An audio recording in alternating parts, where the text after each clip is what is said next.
Guys, welcome back again to my YouTube channel. Ayan, nandito na naman tayo sa kitchen, everyone. Mga kasari, mga mima, ayan. Magluluto tayo ng basic na ulam. Ayan. Ang tawag diyan is mayroon tayo alimango. Ayan yung mga paa nila. Ayan, tapos lagyan natin ng gulay. Okay, go. Ilagay natin yung gulay. Ayan.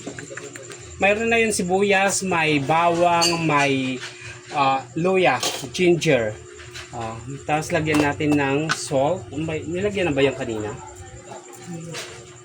Yan, kunting asin lang.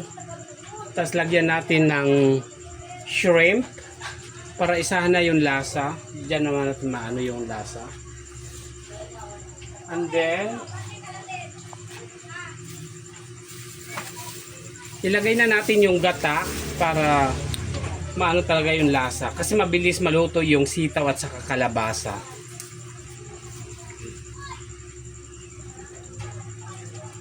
Para gatang-gata siya. Okay. Ayan siya. Tapos mamaya natin ilagay yung hipon na maliliit. Takpan na natin muna yung gulay natin. Ayan. Ayan guys, wow, ang sarap. Ayan, kulo-kulo na siya. Oh, di ba? Oh, di ba?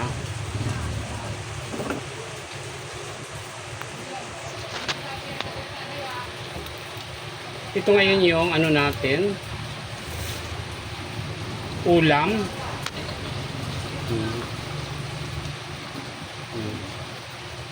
Diba? Yan, sarap. Cameraman, i-focus mo. Tapos lagyan natin ng hipon.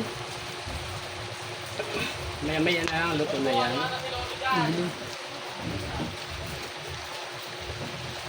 Yung sobra nito kasi dalawa lang naman, tatlo kami kakain para bukas.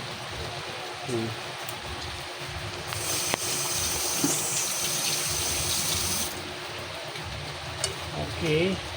Tikman natin. Ayan guys, oh. Tikman natin ha.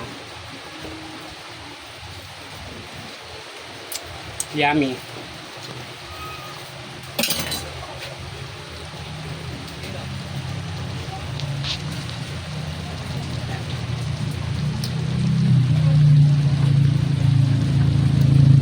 Okay, i-focus mo cameraman yan para makita ng mga viewers natin yung ulam natin. Ayan, lagyan natin ng ceiling green. Ayan, luto na siya.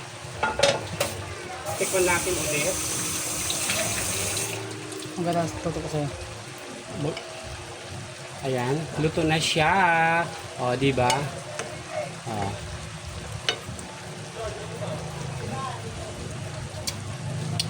Yummy, super.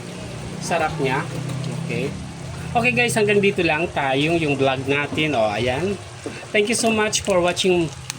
Thank you so much for watching my YouTube channel. Please like, share, comment, subscribe, and on the notification bell. Bye everyone. God bless you all. Bye.